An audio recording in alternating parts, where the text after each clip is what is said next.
galerinha da Podo, tudo belezinha? Vamos falar hoje sobre onicocriptose. Isso mesmo, esse nome difícil de pronunciar, mas que, olha, está presente no nosso dia a dia de consultório.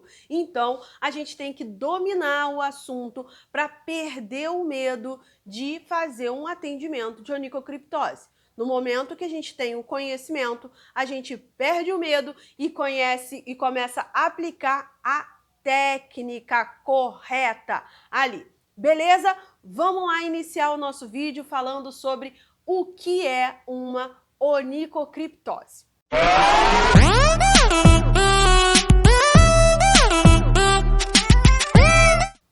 A onicocriptose, ela é um processo inflamatório decorrente de uma espícula.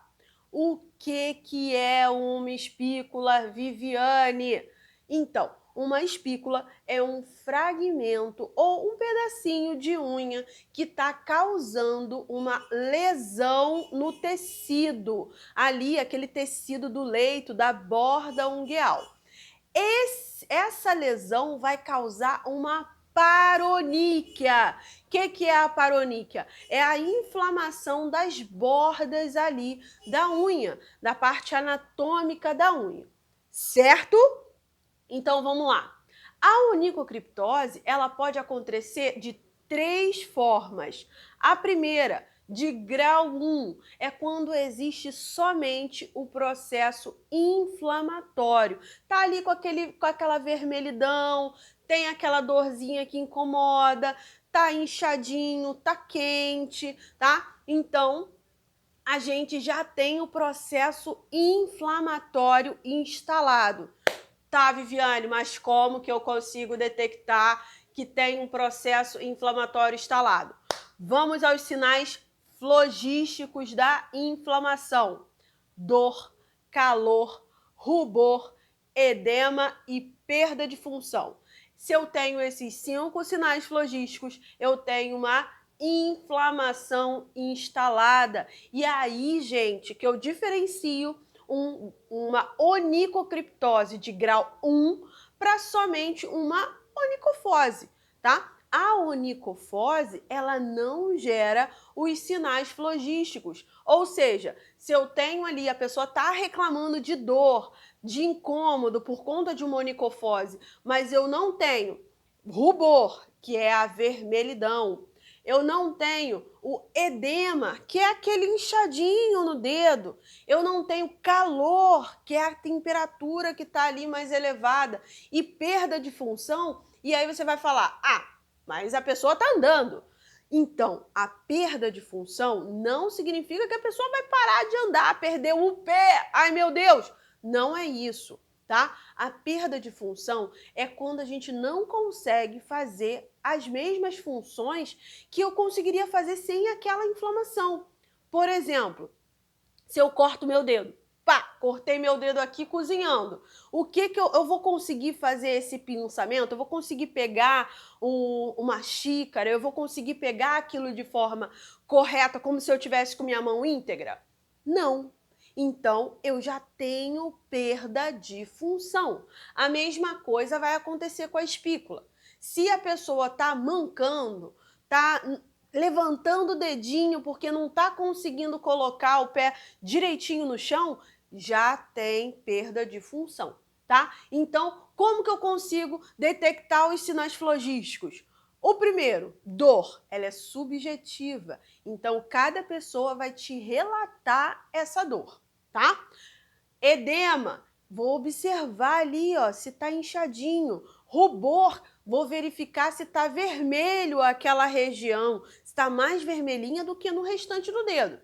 E a temperatura? Eu consigo verificar essa temperatura através de um termômetro digital. Esse mesmo que tá aí na moda, viu, galera? Que tá todo mundo usando nos estabelecimentos, um termômetro digital. Eu consigo observar se tem uma diferença de temperatura naquela área para outra área do dedinho, certo? Então, conseguir identificar os sinais flogísticos Isso significa que existe uma inflamação instalada. Se existe a inflamação em decorrência de uma espícula, eu já posso considerar como uma onicocriptose de grau 1.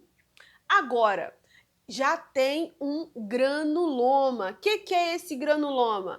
É aquela carnezinha esponjosa, né? A famosa carne esponjosa, que se chama granuloma. Esse granuloma está presente, já iniciou, seja ele pequenininho ou um pouco maior, a gente já considera como uma onicocriptose de grau 2. Agora, se essa onicocriptose se apresenta com granuloma piogênico, aí a gente já considera ela como grau 3. Tem algumas literaturas que colocam um grau 4, tá? Como se fosse uma onicocriptose infeccionada. Eu não considero esse grau 4, por quê? Porque eu vejo que a infecção ela pode acontecer nos 3 primeiros graus, tá? Então, no grau 1, a gente consegue observar uma onicocriptose de grau 1, que ela não tem o granuloma, mas tem já a infecção instalada, tá? Por quê? Porque às vezes o metabolismo da pessoa tá um pouquinho mais baixo e aquelas bactérias que estão ali na nossa periferia, que é comum no nosso corpo, elas conseguem adentrar a região e conseguem se proliferar, tá? Então, às vezes eu não tenho um granuloma, mas eu tenho uma onicocriptose de grau 1 com infecção, tá? Então, eu entendo que a infecção ela pode acontecer em todos os graus, tá? Então, por isso que eu não considero o grau 4. Belezinha? Vamos entender um pouquinho mais o que é a inflamação, tá? A inflamação, ela acontece por conta de uma lesão. Ah, Viviane, mas o que é uma lesão? A lesão é uma agressão ao tecido que vai gerar os sinais flogísticos: dor, calor, rubor, edema e perda de função, tá? Então, dor, calor, rubor, edema e perda de função são os sinais flogísticos da inflamação. E elas acontecem por conta desse processo de lesão que vai acontecer no corpo, no tecido. Então, mas por que na onicocriptose vai gerar o granuloma? Porque na onicocriptose, o agente agressor faz parte do nosso próprio corpo. Ela é uma unha, tá? A espícula é uma unha. Então, como que o nosso próprio corpo vai degradar uma parte do nosso corpo? Não tem lógica, né? O nosso corpo ele não vai fazer isso. Só que essa parte do nosso corpo, que é a espícula, que é um pedacinho de unha, ele está gerando uma lesão.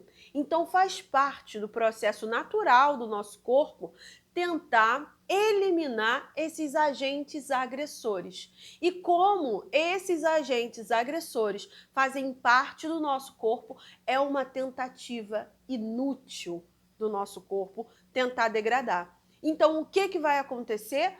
Vão todos os nossos agentes de defesa, vasos sanguíneos, tudo para aquela região, para tentar degradar aquele agente agressor. E não consegue, e eles vão ficando inativos, inativos, inativos, até que gera o granuloma. Esse processo só vai ceder no momento que a gente faz a espiculectomia, que é o nosso próximo vídeo, que é onde eu vou falar para vocês como fazer esse processo, tá? E como que é o curativo para fazer esse paciente cicatrizar, fazer com que essa cicatrização aconteça. Beleza? No próximo vídeo, a gente vai falar sobre a espiculectomia, os instrumentais que eu devo utilizar e como que eu devo fazer esse curativo para que esse processo cicatrize o mais rápido possível. Beleza, galera? Até a próxima! Se você gostou, curte, compartilha, manda para todos os seus amigos, coleguinhas de curso, manda lá para todo mundo ficar a par aí desse vídeo. Um grande abraço e até a próxima. Beijos!